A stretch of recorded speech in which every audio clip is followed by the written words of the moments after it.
2018년 겨울 훈련 집회 민수기 결정 연구 8주 하나님께서 영광의 그룹들 사이에서 말씀하심. 우리는 지난 시간에 3일 하나님의 복에 대해서 우리는 살펴보았습니다. 이 3일 하나님의 영원한 복은 바로 3일 하나님으로서 아버지와 아들과 성령 안에서 우리 안으로 분배되신다는 것을 우리는 살펴보았습니다. 특별히 사랑과 은혜와 교통은 우리의 누림을 위한 하나님의 세 단계입니다.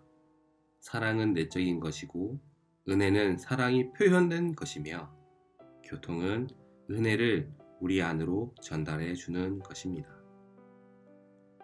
우리는 반드시 하나님께로 돌이켜야 합니다. 우리가 3일 하나님을 복으로 갖는 것은 정말 놀라운 축복인 것입니다. 그분의 얼굴, 그분의 임재를 갖고 매일 그분을 은혜로 누리는 것은 어떠한 축복인지 우리는 알아야 합니다. 우리는 이 축복을 얻기 위하여 8주차에 왔습니다. 하나님께서 영광의 그룹들 사이에서 말씀하고 계십니다. 출애굽기 33장 11절과 민수기 12장 7절 8절을 볼 때 주님은 사람이 그의 동반자에게 말하듯이 모세와 얼굴을 마주 대하시고 말씀하셨다. 여기에서 그의 동반자에게 그리고 말씀하셨다. 아멘. 주님은 그의 동반자에게 말씀하셨습니다. 우리 모두가 주님의 동반자가 되기 원합니다. 그래서 얼굴을 마주 대하시고 그분의 하시는 말씀을 듣기 원합니다. 하나님과 모세는 위대한 사업에서 동일한 일에 참여하고 공동의 관심사를 갖는 동반자이자 동료이자 동업자였습니다. 모세는 하나님과 친밀하였기 때문에 하나님의 마음을 아는 사람이었고 하나님의 마음에 맞는 사람이었으며 하나님의 마음을 만질 수 있는 하나님의 충만한 임재가 있는 사람이었습니다.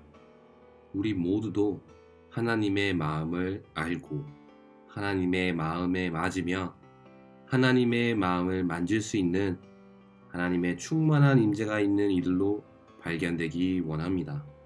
주님, 저의 마음을 먼저 만져주시고 그리고 당신의 마음에 맞도록 주님 인도해 주시고 당신의 얼굴을 마주 대하기 원합니다.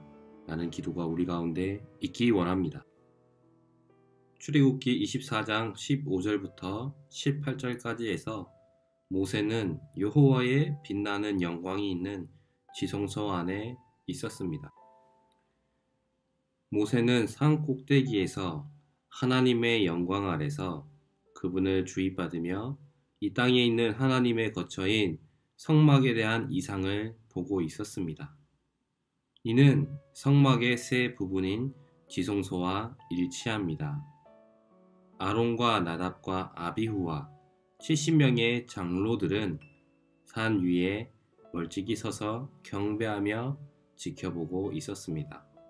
이것은 성막의 세 부분인 성소를 말하고 있습니다. 대부분의 이스라엘 자손은 산기슭에 멀리 떨어져 서서 떨고 있었습니다. 여기에서의 장소는 성막의 세 부분인 바깥들을 말하고 있습니다. 우리가 이 그림을 볼 때에 성막의 세 부분, 바깥들과 성소와 지성소를 볼 수 있고 사람의 몸과 혼과 영을 또한 볼 수 있습니다. 이것은 하나님의 백성이 하나님과 교통하는 정도의 서로 차이가 있다는 사실을 보여주고 있습니다. 모세가 산 꼭대기에서 하나님의 영광 아래 있으면서 하나님에게서 계명을 받은 것에 관한 출애굽기 24장에 나타난 원칙은 모세가 회막에서 하나님과 말씀을 나누는 것에 대해 말하는 민수기 7장 89절에 나타난 원칙과 동일합니다. 민수기 7장 89절을 볼 때 모세는 여호와와 말씀을 나누려고 회막에 들어갔을 때 증거계 위에 속죄 덮개 위에서 곧 두 그룹 사이에서 자기에게 말씀하시는 소리를 들었습니다. 여기에서 속죄 덮개는 하나님께서 은혜 안에서 그분의 구속받은 백성과 만나시고 그들에게 말씀하시는 장소이신 그리스도를 상징합니다. 속죄 덮개 위의 그룹들은 하나님의 영광을 상징하며 영광의 그룹들이라고 불립니다. 따라서 속죄 덮개 위의 그룹들은 그리스도께서 하나님의 영광을 표현하신다는 것을 나타내고 있습니다. 이 두 그룹은 속죄 덮개와 한 덩어리로 되어 있습니다. 이것은 하나님의 영광이 속죄 덮개이신 그리스도에게서 비추어 나오고 그리스도 위에 머물러 증거가 되었다는 것을 보여줍니다. 이러한 하나님의 나타나심, 곧 이러한 하나님의 영광이 바로 하나님의 증거입니다.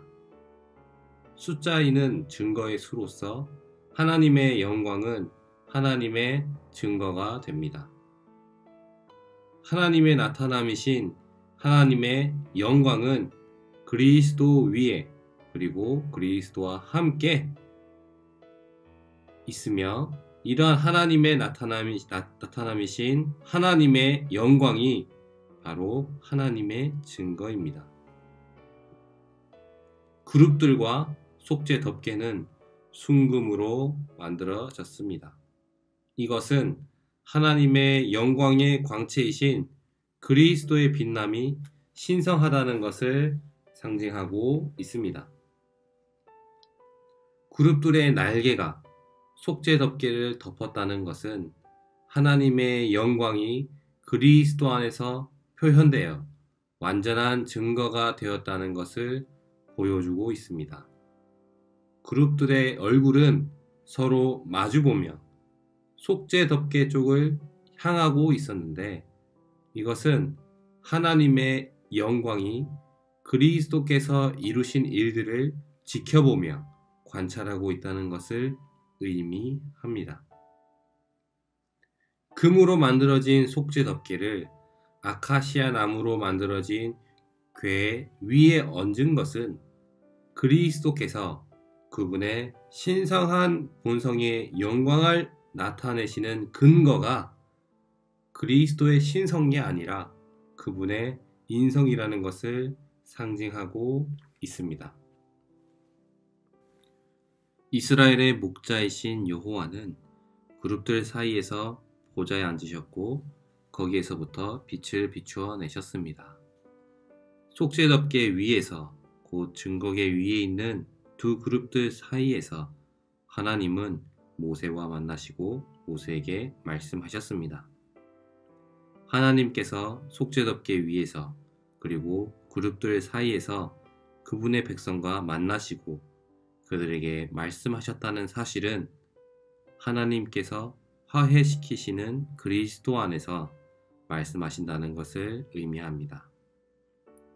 하나님께서 그룹들 사이에서 그분의 백성에게 말씀하신다는 것은 하나님께서 그분의 영광 가운데서 우리에게 말씀하신다는 것을 의미합니다.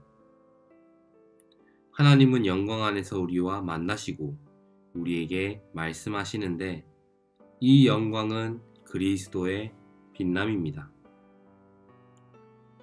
그룹들이 있는 속죄 덮개, 곧 화해 장소는 다름 아닌 우리의 사랑스러우신 주 예수님 자신입니다. 하나님께서 우리와 만나시고 우리에게 말씀하실 때마다 이 그리스도께서 우리와 함께 하십니다. 실제로 이렇게 빛나시는 그리스도 안에서 하나님은 우리와 만나시고 우리에게 말씀하십니다. 희생제물의 피가 뿌려진 속죄덮개는 인성 안에서 구속하시는 그리스도, 즉 법리적인 구속을 이루신 그리스도와 신성 안에서 빛나시는 그리스도, 즉 유기적인 구원을 이루시는 그리스도가 타락한 죄인들이 의로우시고 거룩하시며 영광스러우신 하나님과 만나고 그분의 말씀을 들을 수 있는 장소이심을 묘사해 주고 있습니다. 속죄덮개 위의 그룹들은 그리스도께서 그분의 신성으로 빛나시는 것을 상징하고, 속죄덮개 위에 뿌려진 피는 구속을 이루기 위한 그분의 인성을 상징합니다. 이제 우리와 하나님은 구속하시고 빛나시는 그리스도 안에서 함께 만나고 함께 이야기할 수 있습니다. 속죄덮개 위에서 또한 하나님의 영광의 빛남 가운데서 우리는 하나님의 음성을 들을 수 있고 그분의 마음의 갈망을 알 수 있으며 그분에게서 이상과 계시와 지시를 받을 수 있습니다. 우리가 지성소 안에서 주님을 만날 때 주님은 그분의 온 존재를 삼위 하나님의 영원한 복으로 우리에게 주입해 주고 계십니다. 특별히 히브리서 5장 14절을 볼 때 충분히 성장한 사람만이 영적인 분별력이 있다고 말하고 있습니다. 우리가 그분 안에서 음성을 들을 수 있고 그분의 갈망을 알 수 있고 이상과 계시와 지시를 받을 때에 우리 그리스도인의 가장 큰 시험이 있게 되는 것입니다. 하나님의 뜻을 아는 일에 있어서 계속해서 분석하고 성찰하여 그 일이 하나님에게서 나온 것인지 아니면 자신에게서 나온 것인지, 영에서 나온 것인지 아니면 혼에서 나온 것인지, 영에 속한 것인지 아니면 육체에 속한 것인지를 단정 지으려고 하는 것입니다. 이렇게 한다면 영원히 하나님의 뜻을 알 수가 없습니다. 주님의 말씀이 임하는 것과 말씀 안에 빛이 있는 것을 우리는 주목해야 합니다. 이것에 의해 우리는 모든 것을 분별할 수 있습니다. 우리는 시작부터 우리 자신을 분석하지 말고 주님을 앙망하는 것과 주님께 계시와 빛비춤을 구하는 것을 배워야 합니다. 우리는 그리스도 안으로 들어가야 합니다. 이 모든 것이 하나님의 말씀이 있는지에 달려 있습니다. 오직 하나님의 살아있는 말씀만이 이러한 효능을 지닙니다. 우리는 동반자로서 주님이 모세의 얼굴을 마주 대하고 말씀하신 것을 우리는 보았습니다.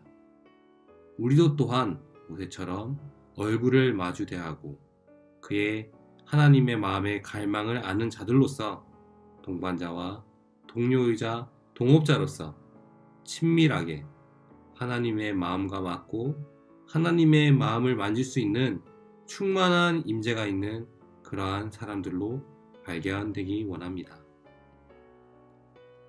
지성소 안에 있는 언약궤 위의 속죄 덮개는 히브리서 4장 16절에 나오는 은혜의 보좌와 동일합니다. 그리스도 안에 있는 믿는 이들로서 우리는 예수님의 피로 말미암아 담대하게 지성소에 들어가게 되었습니다.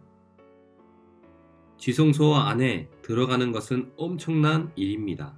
왜냐하면 거기에 그리스도 안에 계신 하나님께서 은혜의 보좌에 앉아 계시기 때문입니다.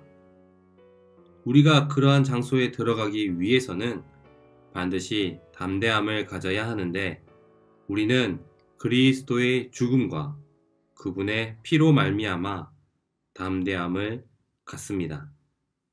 예수님의 피로 말미암아 우리는 어느 때든지 지성소에 들어갈 담대함을 갖습니다.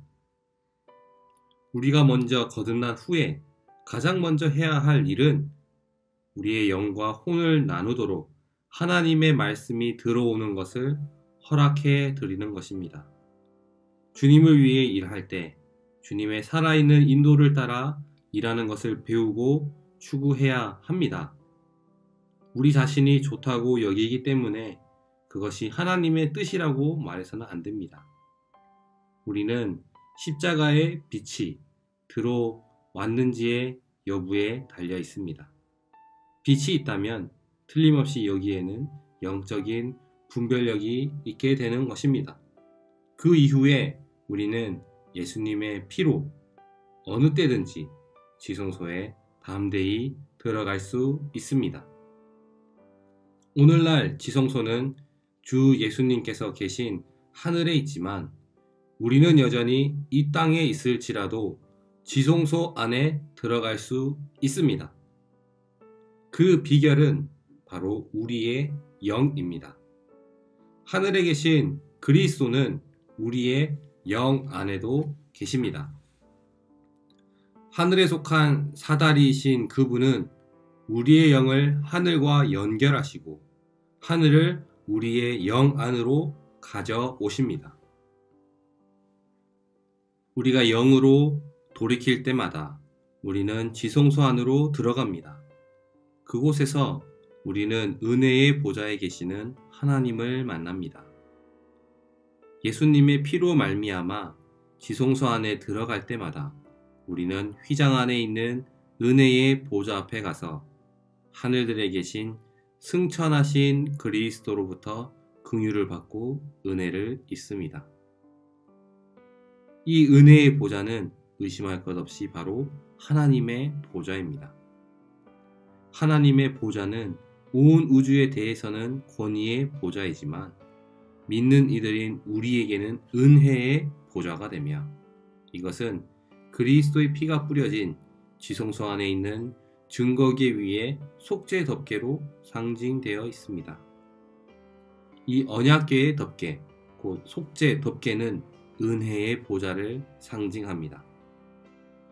속죄 덮개는 하나님께서 우리와 만나시고 우리에게 말씀하시는 은혜의 보좌입니다. 여기에서 하나님은 그분의 백성과 만나시고 그들과 친밀히 대화하십니다. 그리스도의 피를 통해 은혜의 보좌에 나아갈 때 우리는 하나님과 만나고 하나님과 친밀히 대화합니다. 우리는 어디에서 하나님의 음성을 듣습니까? 하나님은 은혜의 보좌로부터 말씀하시며 지성소 안에 있는 하나님께서 말씀하시는 장소인 은혜의 보좌에서 우리는 하나님의 음성을 듣고 그분의 표정을 보며 그분의 임재를 누리고 그분의 경륜 안에서 그분과 하나가 됩니다. 모세는 지성소에서 하나님과 함께 만나고 하나님과 교통하고 하나님에게서 그분의 백성에 관한 이상과 계시를 받았습니다. 이것을 볼 때 하나님께서 정하신 제사장의 생활이자 제사장의 가장 중요한 봉사를 우리는 볼 수 있습니다. 하나님의 의도는 우리가 그분 앞에서 시간을 들여 그분께 열고 하나님께서 우리의 각 부분을 점유하실 때까지 우리 안에 들어오셔서 충만하게 하시고 흘러 넘치게 하시는 것입니다. 하나님께서 우리 전체를 흠뻑 적시시고 침투하셔야 합니다. 그럴 때 우리는 모세처럼 우리는 하나님과 하나 될 수 있습니다. 우리가 제사장의 생활을 하고 하나님을 섬기는 것은 바로 은혜의 보좌에서 보좌에 계신 분을 바라보면서 그분께 감사와 찬양을 드리는 것입니다. 우리는 제사장들로서 속죄덮개의 실제인 은혜의 이 보좌 앞에 나아가야 합니다. 이 은혜의 보좌는 어디에 있습니까? 우리의 영 안에 있습니다. 우리의 영으로 돌이켜 은혜의 보좌로 나아갈 때마다 우리는 그리스도의 하늘에서의 사역과 일치하게 됩니다. 우리가 지성소 안에 있는 은혜의 보좌 앞에 있을 때 우리는 주님의 영광을 바라보고 부활하시고 영광스럽게 되신 그리스도의 형상으로 변화되어 영광에서 영광에 이르게 되는데, 이는 우리가 예수 그리스도의 얼굴에 있는 하나님의 영광을 보기 때문입니다. 우리는 거울처럼 주님의 영광을 바라보고 반사함으로써 다른 이들이 우리를 볼 때에 하나님의 영광을 볼 수 있는 거울로서 발견되기 원합니다. 새 하늘과 새 땅에서 새 예루살렘 성 전체는 등이신 어린 양 안에서 비추는 빛인 하나님의 영광으로 가득한 지성소일 것이며, 우리는 생명수의 강이 흘러나오는 하나님과 어린 양의 보좌를 누리고 그분을 섬기며 그분의 얼굴을 보고 그분의 빛비춤 아래 살며 영원 무궁히 왕으로서 다스릴 것입니다. 우리는 제사장들로서 어떻게 하나님을 섬기는 것인지에 관해 분명한 초점이 필요합니다. 우리의 유일한 필요는, 그리고 우리의 유일한 책임은 제사장의 생활을 지키는 것입니다. 우리의 생각이나 활동에 의해 시작해서는 안 됩니다. 우리는 다만 은혜의 보좌 앞에 나아가야 합니다. 그럴 때에 하나님은 우리와 만나시고 우리와 친밀히 대화하십니다. 하나님의 마음을 만지고 하나님의 마음을 알고 하나님의 마음에 맞는 그러한 하나님의 충만한 인재가 있는 이들로 발견되기 원합니다. 하나님께서 영광의 그룹들 사이에서 말씀하심에 아멘함으로 함께 나아가기 원합니다.